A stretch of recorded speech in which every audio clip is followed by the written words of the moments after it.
Every house has a story. Every wall remembers. Today we go back to Portugal, 1600, and we step inside the home of a peasant, a man who worked the land of the largest empire in the world. No kings, no battles, just the fire, the walls, and the life lived inside them. This is the Forgotten Houses. Portugal, year 1600, the largest empire in the world. Brazil, Angola, Mozambique, Goa, Macau. This is what the empire looked like from the inside.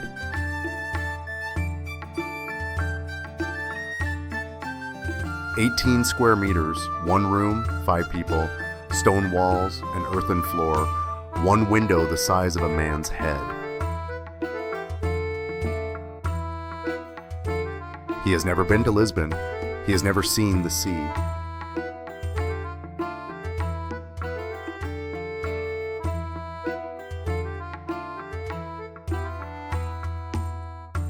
In the year 1600, the Portuguese Empire stretched across 4 continents.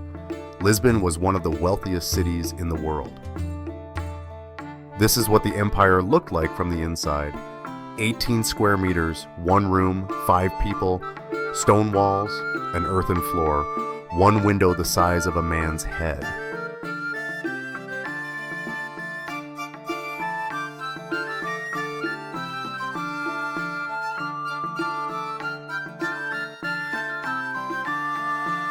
That line on the horizon, he knows the sea is there. He has never touched it.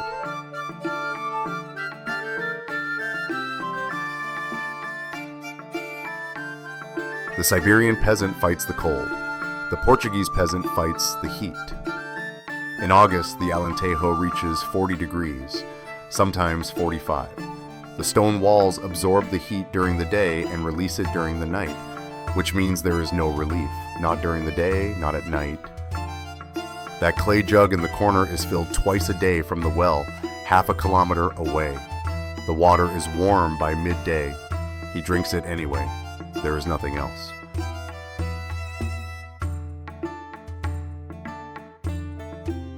The Alentejo in 1600 is a land of latifundio, great estates owned by the nobility and the church. He does not own this land. He never will. He is a jornalero, a day laborer, hired by the day, paid almost nothing. He works from sunrise to sunset in 40-degree heat with no shade. His wage roughly 20 rei per day, enough to buy half a kilo of bread, for a full day's work under the August sun.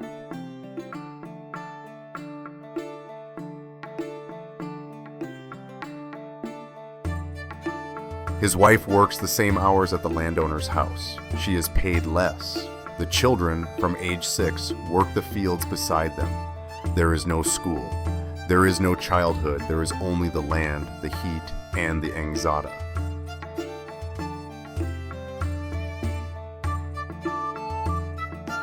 "18 square meters, 1 room, 5 people. No ceiling. The roof is the ceiling, the stone slabs visible above. No floor, the earth itself packed hard as stone from decades of bare feet. The hearth in the corner is not a fireplace. It is 3 stones and a flat rock. In winter, the smoke fills the room. In summer, there is no fire. It is too hot. The food is cold or cooked outside. The room smells of smoke in winter and of earth and sweat in summer. It always smells of something. Portugal in 1600 imported spices from Asia, sugar from Brazil, gold from Africa. This man eats bread and water. A sorda, stale bread soaked in hot water with olive oil and garlic. It is the food of the Alentejo poor. It has been for 500 years. Breakfast, acorda. Lunch, a sorda with a piece of dry salt pork if there is any. Dinner, bread, olives, water. In the empire's capital, the nobility ate dishes with spices that had sailed halfway around the world.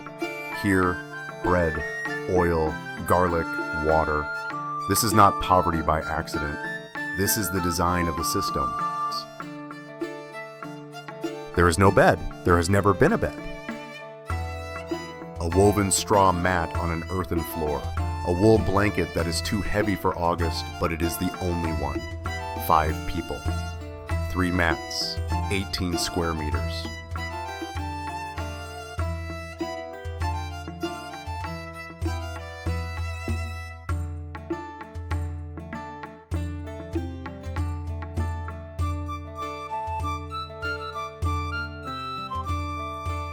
In the Alentejo summer, hygiene is simpler than in Siberia.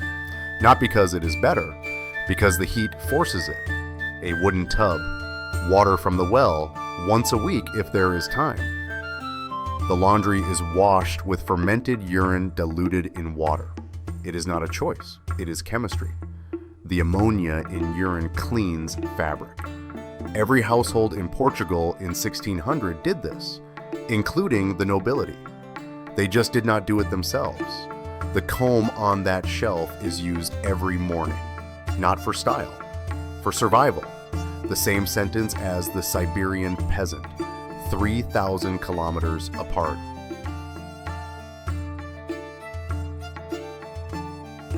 The Alentejo in 1600 is a malarial landscape.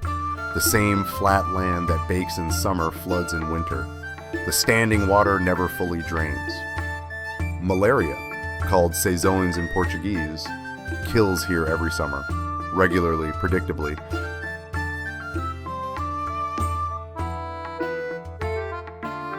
The average life expectancy of an Alentejo peasant in 1600 was 35 years. He is 38. He has already outlived most of his neighbors. Of every 2 children born in this house, 1 did not reach age 5. Dysentery from contaminated water, malaria from the mosquitoes, starvation in bad harvest years. There is no doctor within 40 kilometers. The church says the suffering is God's will. He believes this. He has no other explanation. Look at the land. All of it, from this house to the horizon, belongs to someone else. The landowner lives in Évora or Lisbon. He visits the estate once a year in October to collect the accounts. He has never spoken to this man. He never will. This man works his land every day in 40-degree heat for 20 reais. The landowner is wealthy because this man works. This man is poor because the landowner exists. This is not a natural arrangement. It was designed. It was maintained by law, by the church, by the king. And it would continue almost unchanged for another 374 years, until 1974.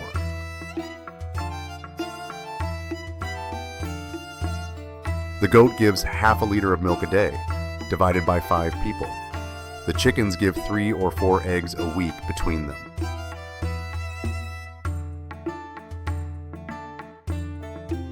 The donkey carries water from the well, carries the tools to the fields. If the donkey dies in August before the harvest, the family may not survive the winter. He checks the donkey every morning before he checks anything else. In this, he is no different from the Siberian fur trader with his 6 sled dogs. The animal comes first.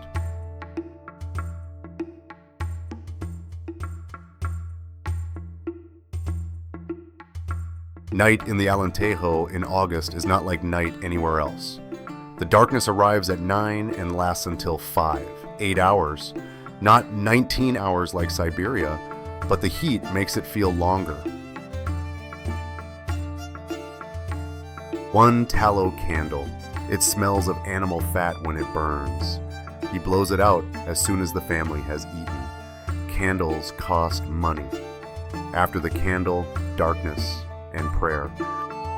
But the sky. The Alentejo sky in August is one of the darkest and clearest in Europe. No trees to block it, no hills. Just the flat land and the entire sky above. Every night, he sees more stars than most people alive in 1600 will ever see. He does not know their names.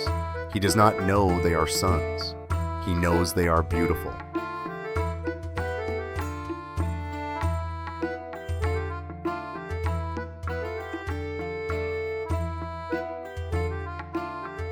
He knows that tomorrow he will wake before they disappear.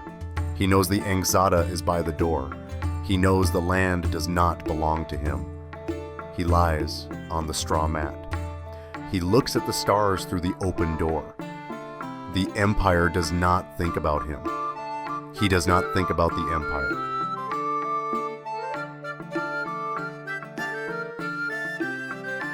Before dawn, the stars begin to fade.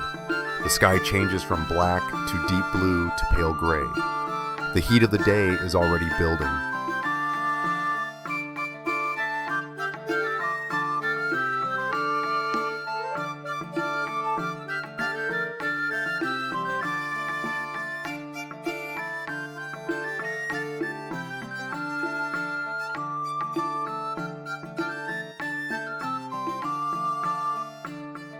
The door is closed now. The hoe is still leaning against the wall. It will be gone in an hour.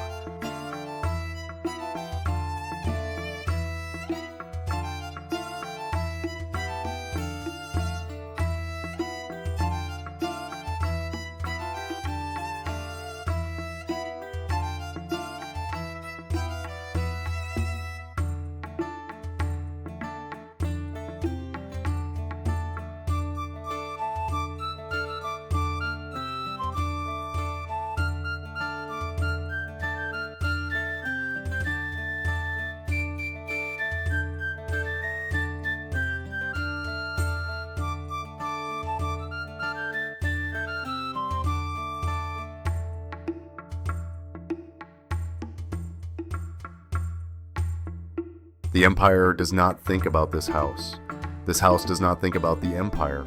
Both are exactly where they were yesterday. Both will be exactly where they are tomorrow.